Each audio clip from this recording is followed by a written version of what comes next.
Well, Johnson & Johnson is facing yet another recall. The company has pulled more than 60 products from its store shelves over the past year, and this is the latest. Batches of Sudafed are being recalled. For more, we're joined by Bloomberg's Shannon Pettypiece. What is going on here? Yeah, well, yet another. Here's the product we're talking about here. It's 24-hour Sudafed. I was able to buy some at my local drugstore just a few hours after the recall last night.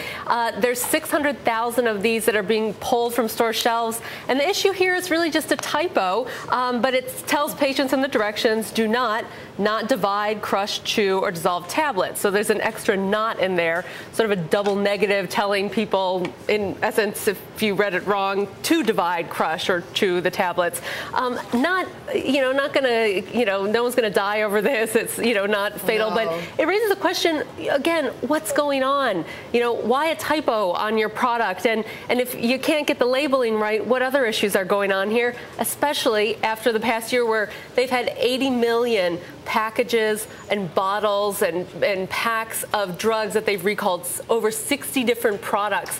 So continuing questions about what's going on at J&J. Right. I mean, you could argue from their side that they're saying, well, they're really on top of this. They're even recalling because there's a typo here. But on the other side, you could say, but this looks like it's sloppy. J&J is being sloppy about it. And the concern has been, do they have this under control? How much longer is this going to go on? And are things going to start cropping up in other areas of the business? And this month, we did start seeing other areas of the business have problems. There was an injectable arthritis treatment. They had to recall some of that because of problems with the delivery device, some syringes with cracks in them, a wound skin adhesive that had a discoloration. So it's now starting to get outside of these over-the-counter products like Sudafed, Rolaids, and Tylenol. And we're seeing this in other areas of the business, which is concerning as well. Do we know how much, by the way, this is going to cost the company or has cost the company? Well, they said last year this cost them almost $1 billion, $900 million. And then they said, well, this year,